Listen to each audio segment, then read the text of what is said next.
Hai semua.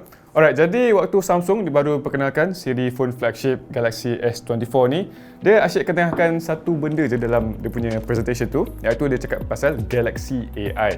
Alright, jadi kalau korang tak tahu Galaxy AI tu apa, dia sebenarnya adalah collection untuk beberapa function berdasarkan Artificial Intelligence ataupun AI untuk memudahkan tugas-tugas harian korang. Yalah, dengan macam-macam AI services kat luar sana macam ChatGPT, kau boleh tanya macam-macam soalan, lepas tu Midjourney, kau boleh masukkan word prompt untuk create AI art. Jadi sekarang ni Samsung pun dia nak join lah trend AI ni untuk mudahkan penggunaan harian korang dalam telefon ni. Alright, jadi antara fungsi yang ditawarkan dengan Galaxy AI ni macam live translate, lepas tu ada chat assist, lepas tu ada AI generative wallpaper. Okay, jadi sejauh mana function Galaxy AI ni? Alright, jadi untuk video ni aku tak nak review S24 ni secara menyeluruh. Aku cuma akan review function yang ditawarkan dalam Galaxy AI. Jadi sekarang jom kita tengok. Alright, jadi aku nak bahagikan function-function dalam Galaxy AI ni kepada 3 kategori, iaitu penterjemahan, visual dan juga productivity. Jadi first kali aku nak cakap pasal dia punya function-function untuk penterjemahan dulu. Jadi first sekali kita ada function live translate. Alright, jadi macam mana dia berfungsi ialah contohnya kalau aku buat phone call dengan orang Jepun yang tak boleh cakap bahasa Inggeris, aku boleh cakap bahasa Inggeris dekat dalam phone call tu. So telefon ni akan translate audio daripada suara aku kepada audio dalam bahasa Jepun supaya orang Jepun tu boleh faham. Dan juga bila orang Jepun tu dia nak cakap kepada aku, dia boleh cakap dalam bahasa Jepun. Kemudian bila suara dia sampai kat telefon aku ni dia akan translate kepada bahasa Inggeris supaya aku pula boleh faham. Alright, so aku dah try function live translate ni. Alright, jadi secara teori memang dia boleh berfungsi dengan baik, tapi secara praktikalnya dia punya processing tu macam agak lama lah. Sebab bila aku cakap English, lepas tu bila dia nak phone ni nak translate kepada bahasa Jepun, lepas tu nak hantar dekat dia lagi, dan dia nak tunggu orang Jepun tu cakap dalam bahasa Jepun, kemudian translate ke bahasa Inggeris untuk aku. Semua benda tu mengambil proses yang agak lama. So bila aku buat conversation tu rasa macam awkward sikit lah. Okay, tapi kalau setakat untuk macam short conversation atau perbualan ringkas dan pendek, aku rasa function ni boleh guna. Mungkin korang macam nak set masa lepak dengan member kan. Tapi kalau macam untuk perbualan yang profesional ataupun perbualan harian yang korang selalu buat dalam phone call, aku rasa function live translate ni tak boleh diharap sangat. Okay, lepas tu dia punya detection tu tak adalah sempurna. Sebab kadang-kadang apa yang aku cakap, telefon ni dengar sebagai benda lain. Okay, sebagai contoh, bila aku cakap dalam bahasa Jepun, aku nak tanya member aku tu, okay, Hima desu ka? Maksudnya, adakah kau ada masa lapang? Tapi telefon ni ingat aku cakap Shima desu ka? Shima desu ka maksud dia, adakah kau sebuah pulau? So, dia punya translation tu kadang-kadang ada salah jugalah. Tapi most of the time kalau kau cakap betul-betul slow-slow dengan jelas, telefon ni boleh translate dengan okey. Tapi satu function penterjemahan yang aku rasa sangat berkesan ialah chat assist. Okey, jadi chat assist ni contoh kita ambil situasi tadi, aku borak dengan member aku dari Jepun. Okey, lepas tu aku nak borak dengan dia melalui message text, mungkin dalam WhatsApp ke kan. So telefon ni dia boleh translate aku punya teks dalam bahasa Inggeris kepada bahasa Jepun untuk dia. Kemudian bila dia type dalam bahasa Jepun, bila sampai teks tu dekat phone aku, telefon ni akan translate bahasa Jepun tu kepada bahasa Inggeris supaya aku boleh faham. So sebab dia punya translation ni dia dibuat berdasarkan teks, jadi dia lebih jelas lah. Telefon ni pun senang nak detect apa yang kita orang tulis. So dia punya translation tu jadi lebih tepat. So sekarang ni senang lah. Kalau dulu macam aku nak borak message dengan kawan aku dari Jepun, aku kena copy dalam English, lepas tu masuk dalam Google Translate dan then copy paste dalam WhatsApp balik. Sekarang ni tak payah buat semua tu. Just message dalam WhatsApp macam biasa je, kemudian telefon ni akan translate secara automatic. Itu sangat pantas. Alright, cakap pasal translation, aku kena bagi shout out sikit pasal ada satu interpreter app dekat dalam phone Samsung S24 ni.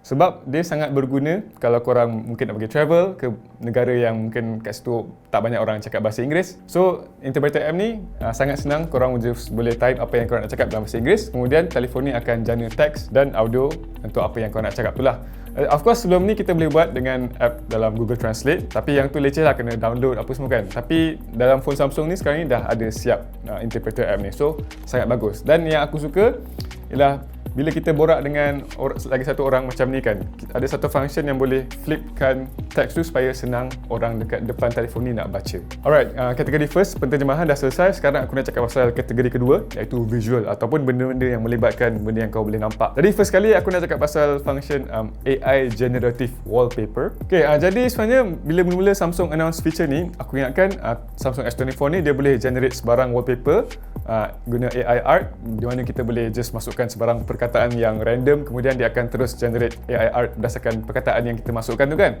Alright, jadi bila Samsung dia mula-mula cakap pasal function AI generative wallpaper ni, aku ingat aku boleh just masukkan sebarang perkataan ataupun word prompts ke dalam app generative wallpaper ni, kemudian telefon ni akan generate wallpaper berdasarkan perkataan aku tu lah kan.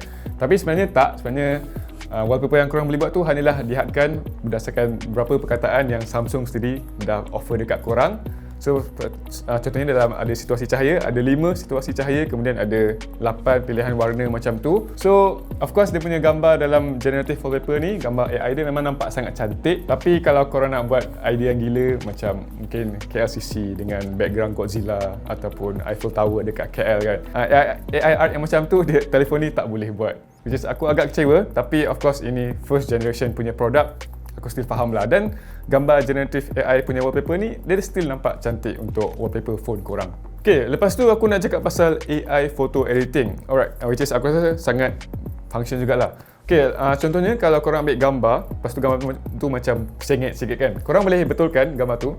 So apa yang korang boleh buat, korang boleh adjust sikit angle gambar tu supaya nampak lebih kemas. Kemudian of course dekat dalam gambar tu maksudnya nanti akan ada ruang kosong lah kan. So ruang kosong tu Galaxy AI akan cuba penuhkan dengan teknologi AI art. So supaya that gambar tu walaupun tak sama macam gambar original, akan nampak cantik juga walaupun selepas dia edit. Okay, selain tu, alright, katakanlah korang ambil gambar, lepas tu dalam gambar tu ada benda yang korang tak suka ataupun memang tak nak. Contohnya mungkin ada orang buat photobomb dekat background, ataupun mungkin ada orang tunjuk benda yang bukan-bukan kan, jari tengah ke apa. Kemudian korang nak padamkan benda tu daripada gambar korang, boleh. So dengan Galaxy AI, korang boleh select benda yang korang tak nak tu, kemudian Galaxy AI ni akan cuba sebaik mungkin untuk padamkan objek yang korang tak suka tu, dan pada masa yang sama dia akan gantikan ruang kosong lepas objek tu dipadam dengan AI art yang buat gambar tu nampak lebih cantik lah, macam tak ada apa-apa sangat. Okay, so aku dah try function AI photo edit ni, dan dia punya end result dalam gambar yang dah disunting tu tak adalah perfect sangat, sebab memang bila korang tengok, tak payah tengok dekat-dekat pun dah boleh nampak obvious, oh gambar ni dah ada Galaxy AI yang edit. Tapi of course kalau korang macam nak juga guna function editing photo AI ni dan nak guna suka-suka je, aku rasa boleh je. Dan kalau korang ada edit gambar guna Galaxy AI, lepas korang edit gambar tu, dia akan hasilkan sebuah watermark dekat bahagian bawah kiri supaya orang tahu, oh gambar ni telah disunting oleh Galaxy AI, so that korang lah jadi case nanti buat gambar AI buat ada tipu-tipu, ada orang buat tipu-tipu ke apa kan. Okay, selain tu kalau korang record video dalam kadar frame rate yang standard, iaitu 30 frames per second, dan korang nak buat video tu dengan efek slow motion, Galaxy AI dia boleh buatkan video tu supaya tak adalah nampak macam tersangkut-sangkut kan. At least bila korang stretch dia punya video tu, slow motion dia akan nampak lebih smooth, sebab Galaxy AI akan masukkan lagi banyak frame antara frame rate yang asal dekat dalam video yang asal. So dia punya hasil dia nampak agak cantik juga. Alright, tu je function visual yang aku nak cakap dalam telefon ni.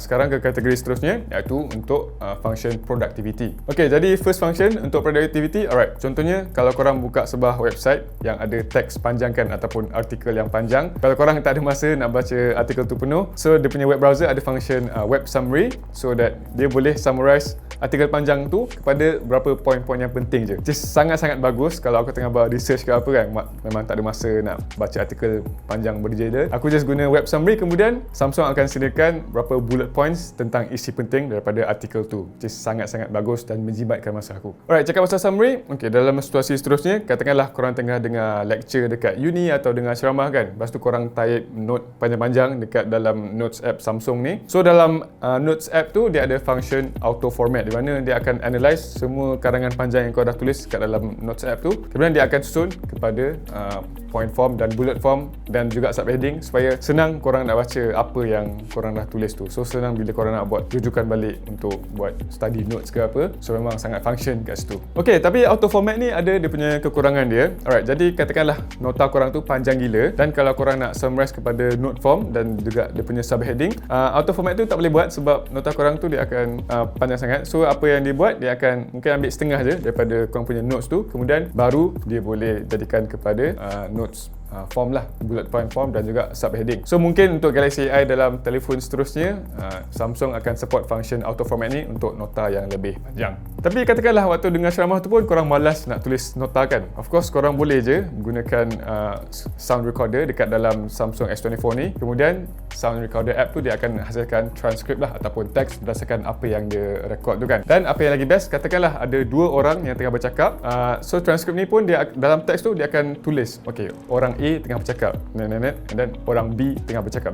So senanglah nak bezakan orang mana cakap pasal apa, orang tu cakap pasal apa. So lagi baguslah kat situ. Dan dia punya detection tu pun aku dah try, bagus juga. Alright, jadi itu je function-function yang ditawarkan dalam Galaxy AI yang baru untuk tahun ni. Aku faham Galaxy AI ni adalah function ataupun produk yang first generation, so ada banyaklah kekurangan yang mungkin Samsung tak sempat nak betulkan kan.